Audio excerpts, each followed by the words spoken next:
Hello everyone and welcome back to Mossy Bottom. Last summer I made a video all about growing, harvesting and propagating strawberry plants, which is something I do every year on my small holding here in the west of Ireland. And I have about 300 strawberry plants out there, and at the moment 2 volunteers working assiduously to harvest strawberries from them. I had to turf them out of the cabin so I could film this video. And as you can imagine, 300 strawberry plants produces a lot of fruit, particularly between late May, early June and sort of mid-July. So I also talked about what I do with all that fruit, apart from gorging on it myself, of course. Some of the strawberries I sell at my stall, some go to my animals, some I turn into jam, some are frozen for the winter. I have a fairly big chest freezer here. And some, particularly at the end of the season like now, I turn into this.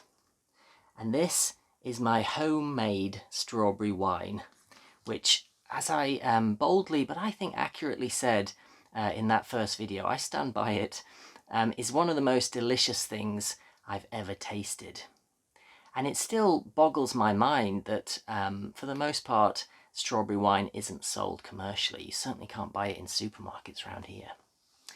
And as a result of that video last summer, the biggest request I have ever had, be it through comments, emails, Instagram messages, or even a couple of times at supermarket checkouts, has been to show you the process of making that strawberry wine, to share my recipe with the world, which is exactly what I'm going to do in this video. But let me just say, before I get started, I'm not an expert at making wine. This is very much a homebrew made with cheap, unsophisticated equipment. There are loads more videos out there on YouTube of people who really are experts.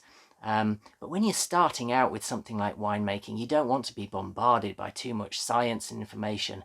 You just want an easy way to get into it. My equipment cost less than €30. It was part of a starter pack. And I'm going to keep it really simple and just tell you exactly what I do. Okay, let's get started.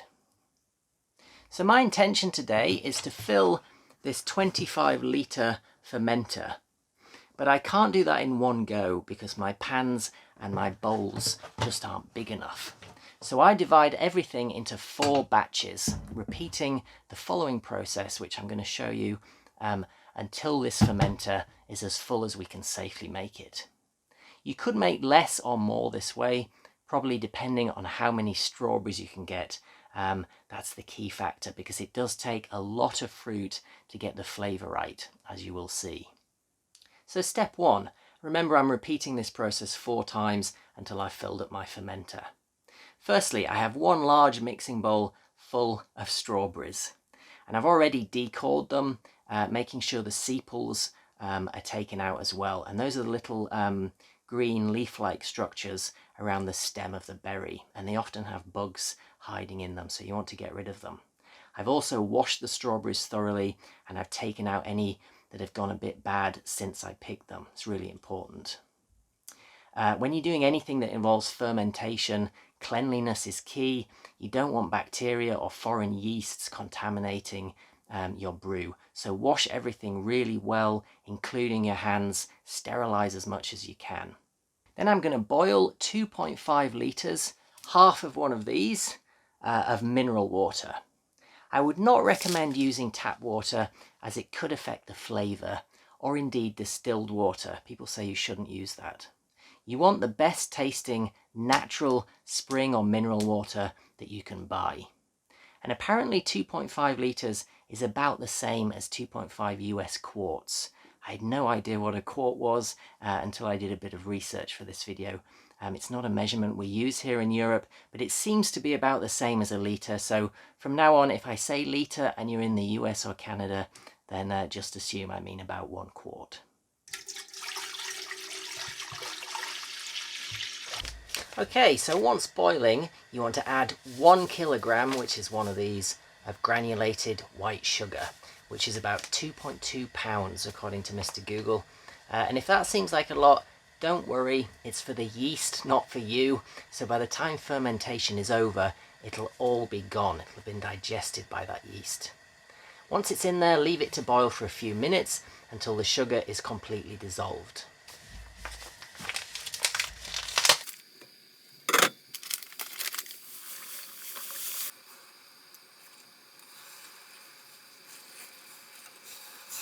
Okay, so step 4 is to add the strawberries, 1 mixing bowl, to the sugar water solution.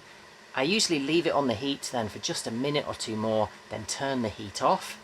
And then I add the juice of 1 lemon, and then I leave for about 10 or 15 minutes for the fruit to soften. After which, when the fruit is nice and soft, you use a masher to release all the flavour from the strawberries into the water. Some people say you don't need to mash, you can leave your fruit as it is, but I think it gives a stronger strawberry flavour in the finished wine if you do that. Some people will use a blender, but that tends to make the finished wine very cloudy. There are chemicals you can add to prevent cloudiness, but the method I use seems to avoid it altogether. At that point, you want to leave it until it's cooled down to something, I guess 20-25 degrees, room temperature, but don't stick your hand in there to test it. That's really important because, of course, you don't want any contamination. Time to find my lemons. The easiest way to do this, of course, would be with a lemon juicer. Alas, I do not have one of those, so I'm using finger power. Works pretty well. You don't want to get any bits of the lemon in there, especially the seeds, so just be a bit careful when you're doing it. That's why I'm using a bowl first rather than doing it directly into my strawberry mixture.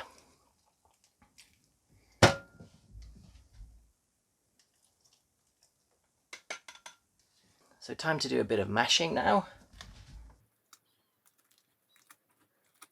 And all I'm trying to do here really is bruise and crush the fruit. I'm not trying to blend them, the strawberries, into the mixture. I just want to release as much of the juice as I possibly can.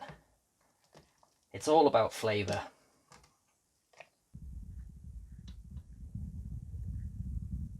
So I've already cleaned and sterilised this. I'm just giving it an extra wipe to make absolutely sure there's nothing in there that shouldn't be.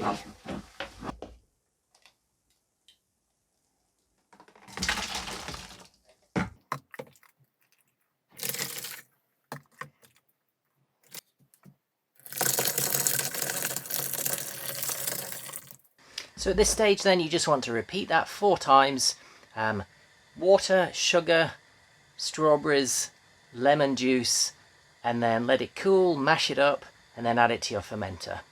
And by the time you're finished, that 25-litre fermenter should be looking fairly full.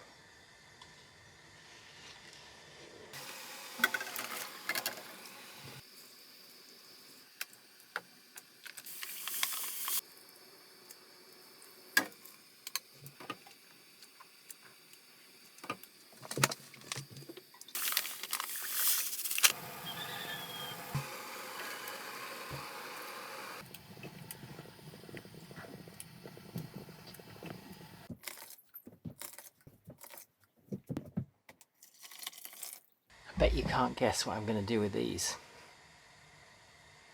So now I've got the fermenter filled, or as full as I want it to be. I'm going to take a sample and I'm going to measure the sugar level using this. And this is called a hydrometer, which just measures water density. 1.00 is pure water, and what I'm aiming for is about 1.09. So that's telling me how much sugar is in the water. And I know, having done this a few times now, that the recipe I'm using will give me roughly that ratio. But if you start messing with the amount of sugar versus water versus strawberries, then this is definitely something you need to check, because otherwise the end alcohol percentage of your wine could be off. So all you do is you fill up a test tube and add your hydrometer to it. Make sure the water or the wine is cool, because the temperature will affect the hydrometer. And then you can just read off on the hydrometer what the water density is. And I'm about 1.8, which is close enough. I'm pleased with that. So next we have to make the starter. Now, you could just add your yeast directly to the fermenter, and I have done that in the past. I did that the first year and it worked really well, but I've read that it's better to make a starter in a measuring jug in terms of giving the yeast a bit of a head start. And to do that, you just take some of your wine mix, and I'm going to use the mixture that I used with my hydrometer because I've just freshly taken it out of the fermenter, so it's not been contaminated. I'm going to add my yeast, I'm going to stir, cover, and then I'm going to leave for a few hours at room temperature. In terms of the yeast itself, I use this special country wine mix made by Cross My Loof, which is a small home brewer based, I think, in Scotland. And I have no affiliation with these guys whatsoever, but they do have a variety of home brewing yeasts for different purposes, and I've had fantastic results with this particular one, so I just keep buying it every year. It's a high alcohol yeast, and it says in the description, makes a tasty hedgerow wine. It certainly does. For the quantity I'm making, which is probably about 22 litres, something like that, you technically only need 5 grams of yeast. But I tend to put 10 grams in. Maybe I shouldn't, I'm not sure, but it's worked for me in the past, so I'm going to keep doing it. But if you only have 5 grams, that's probably enough. Whatever yeast you do use, make sure it's a wine yeast, because yeasts are not interchangeable. You can't use baking yeast for bread or beer yeast. At least that's what I've read. I can't claim to have actually tried it myself. I think it'd be rather a waste of strawberries.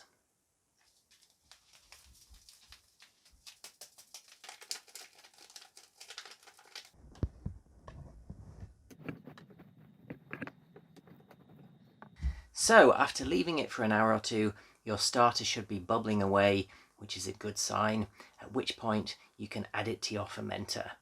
And you can see I've now added the complete 4 batches to the fermenter, so all I have to do is add my starter and it's good to go. Once you add it, you get to use this, which is provided with the wine making kit, an extra long wooden spoon, essential for stirring because you have to stir like mad for a few minutes to really get that yeast well integrated into the solution.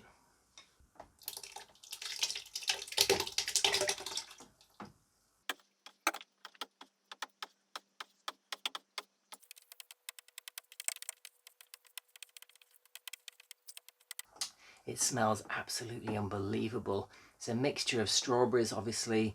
You could smell that sugary sweetness, and also the kind of acidic, citric quality of the lemon is coming through. It's really amazing, the aroma. I think it smells nicer like this than when it's actually wine.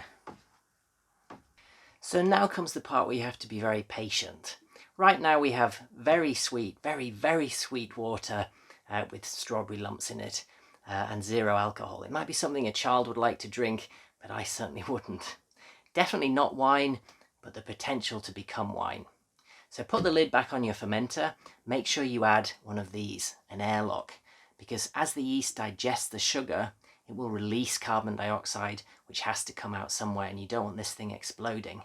And also, without an airlock, if you have a hole, bacteria can get in through that hole, and foreign yeasts and other contaminants could potentially ruin your brew.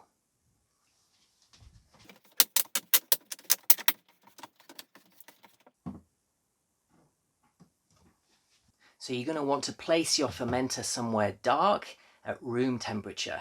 You definitely don't want it to get cold at night because that will harm the yeast and slow down the digestion of sugars.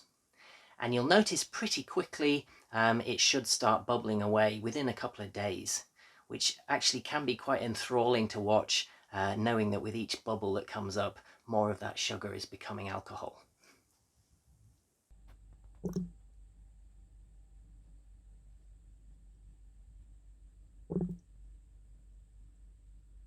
In terms of when it's ready, you need to wait until it stops bubbling. I like to keep things simple. Once it stops bubbling, I know that the yeast has digested that sugar. I consistently make my strawberry wine in late June or early July like it is now, and usually the fermentation process is over by kind of early to mid-August. So it takes a couple of months. Now, of course, that's during the summer, so perfect conditions for the yeast to thrive.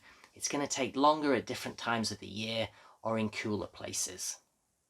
So once it's stopped releasing that carbon dioxide, it's time to filter the mix into 5-litre bottles.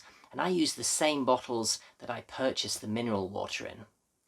People often use glass demijohns, but they're expensive, and water bottles are cheap, and in my case free, because I had to buy them to buy the spring water.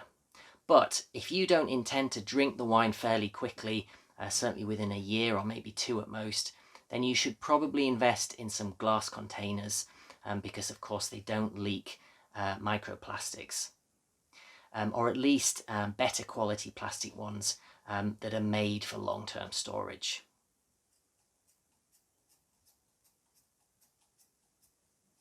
So in terms of how you get your wine into the bottles, you could just scoop it out and pour it in, or you could use a siphon like this. There are also electric siphons which make the process a lot easier. You're definitely going to want to use a funnel with some muslin cloth in it or a really good sieve, because you want to exclude as much of that pulp as you possibly can. But personally, I think if a bit gets in, that's okay. It just adds to the fruitiness. So this is my final 5-litre bottle from last year, as you've probably guessed. And yes, it doesn't go bad. That's one of the great things about alcohol. It's a preservative.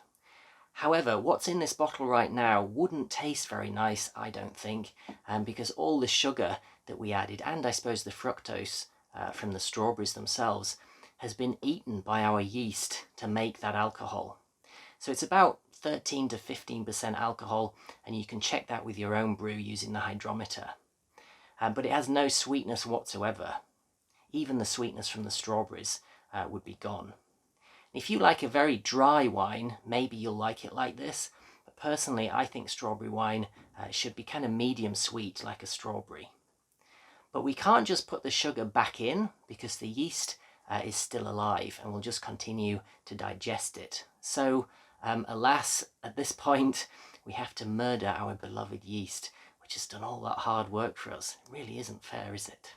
And to commit that act of yeast genocide, we need this stuff: potassium sorbate, also known as wine stabilizer.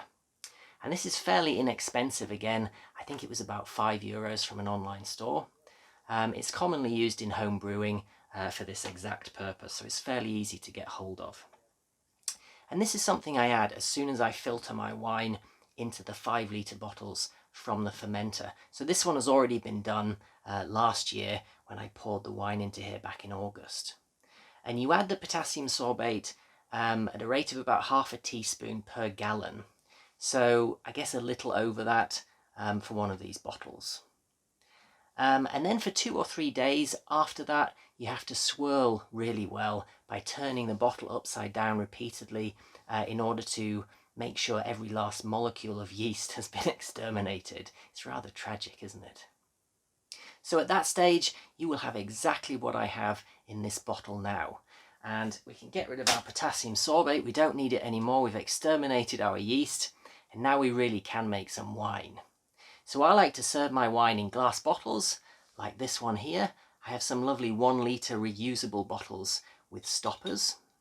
And first I'm going to almost fill it up, and then I'm going to add some sweetness back in, because don't forget, right now it's incredibly dry. There's no sweetness in there whatsoever.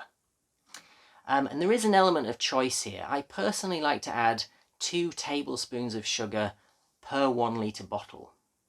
But if you have less of a sweet tooth, you could just add 1 tablespoon, or if you have a really sweet tooth, you could even add 3 tablespoons. It'll almost be a syrupy consistency if you do that. I add 2, then I add my secret ingredient, which is a single stick of cinnamon. And again, this is optional, but it just gives it a slightly spicy, almost mulled wine quality, I guess, which I personally love. And then, of course, you shake the bottle really well until all the sugar is dissolved, and then you've got to refrigerate it until it's cool. Incidentally, you can add sugar alternatives like honey. I tried that one year, and even sweetener if you prefer that and you rather wouldn't have the sugar.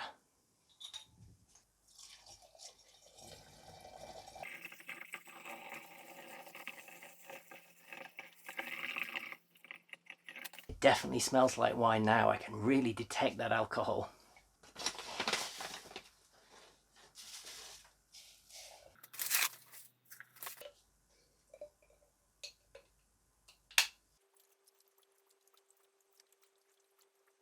So there you have it, folks. Mossy Bottom brand strawberry wine with a hint of cinnamon.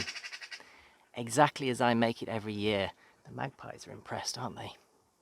Of course, there's a lot more complexity to winemaking, and if you do a bit of research yourself on the internet or on YouTube, you'll find loads of guides with a lot more expertise than I can provide. If you don't like the cloudiness, you can add pectic enzyme prior to the fermentation process, which completely eliminates it. But I don't think it's a bad thing. It doesn't affect the flavour at all. In fact, I've tried to keep this guide as simple as I possibly can. What I will say is that the method I've shown you works year after year without fail. And of course, you can substitute the strawberries for pretty much anything you like, providing it's edible, of course. Growing up, my father would make lots of home brews. In fact, he had a kind of improvised wine shed at the bottom of our garden, which also happened to be falling down and full of spiders' webs. But he loved it in there, as I'm sure you can imagine. Elderflower wine and elderberry wine were some of his favourites, but he made all sorts of different experimental brews. Pea wine, I remember trying one year, and yes, he did let me sample his creations, even as a 10-year-old. Blackberry wine was another favourite, and of course you can gather the fruit for free, which makes it great. But strawberry wine, for me at least, was always the best. The only thing you have to figure out at this point, once your wine has finished fermenting, is what to do with the leftover strawberry pulp, which of course is highly alcoholic. I'm going to leave you to work that one out. I hope you enjoyed this video, folks. Thank you as always for watching, subscribing and supporting the channel. I'm off to celebrate another hard day's work, and I know exactly how. Wherever you are in the world, take care. Bye for now.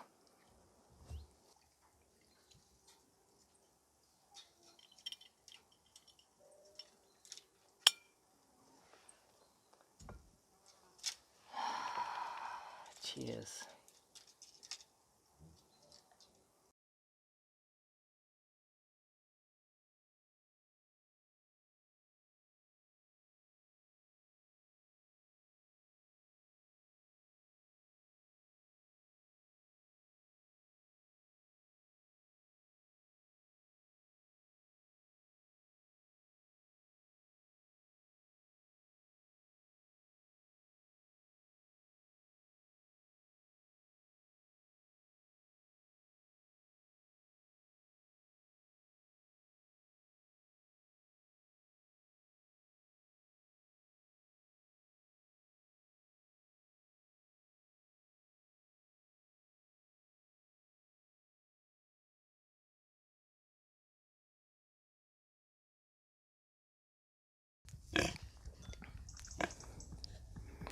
Ooh, is that tasty?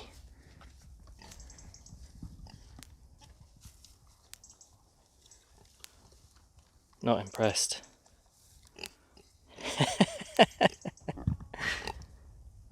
How about you?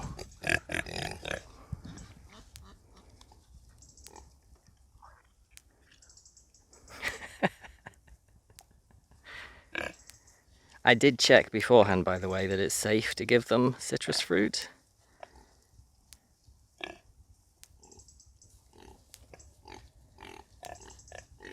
It's definitely safe, but they might not particularly appreciate it. Let's try again. Oh, what's that? What's that? What's that?